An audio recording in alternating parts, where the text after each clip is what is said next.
Hi friends, super ஹெல்தியான மருந்து சோறு எப்படி பண்ணுறதுன்னு பார்க்கலாமா? கெட்டியான தேங்காய் பால், கருவேப்பிலை, பூண்டு, சின்ன வெங்காயத்தோட மருந்து பொடியும் சேர்த்து மிக்ஸ் பண்ணி வச்சுக்கணும். இந்த மருந்து பொடி கூட என்னென்ன சேர்த்து அரைக்கணுன்றது டிஸ்கிரிப்ஷனில் கொடுக்குறேன், கண்டிப்பாக செக் பண்ணி பாருங்க.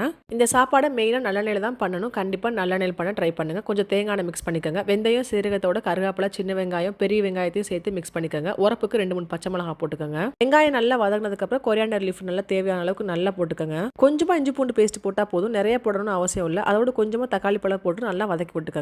ஒரே சாப்பாடு தான், ஆனால் 2 சட்டியில் பண்ணுறோம், நிறைய குவான்டிட்டி பண்ணுறனால. இந்த ரைஸை சீரக சம்பால பண்ணுங்க, இல்லைனா நார்மலாக நம்ம வீட்டுக்கு குக் பண்ணுவோம் இல்லையா, அந்த ரைஸ்லேயே பண்ணுங்க. இப்போ ஒரு டம்ளர் ரைஸ்க்கு 1.5 இல்லைனா 2 கப்பு தண்ணி அளவு வச்சிருப்பீங்க இல்லையா, அந்த அளவு நீங்கள் அளந்து ஊற்றிக்கோங்க. ஃபர்ஸ்ட் மருந்து போட்டு தேங்காய் பால் கலந்து வச்சிருப்போம் இல்லையா, அதை ஆட் பண்ணதுக்கு அப்புறம் தேங்காய் பாலோ இல்லை தண்ணியோ ஆட் பண்ணிக்கோங்க. நம்ம எப்பவுமே நார்மலாக ஒரு கீ ரைஸ் எப்படி குக் பண்ணி எடுப்போமோ அதே மாதிரி குக் பண்ணி எடுங்க. லாஸ்ட்டாக மஞ்சள் பொடி போட்டுக்கணும். அதுக்கப்புறம் நல்லா நிறைய நல்லெண்ணெய் விட்டு நல்லா தம் போட்டு எடுத்தீங்கன்னா சூப்பரான மருந்து சோடு ரெடி ஆயிடுச்சு. இதுக்கு ஒரு காம்பினேஷன் இருக்குது, இப்படி தான் சாப்பிடணும்னு. கட்டாயம் இதே மாதிரி ட்ரை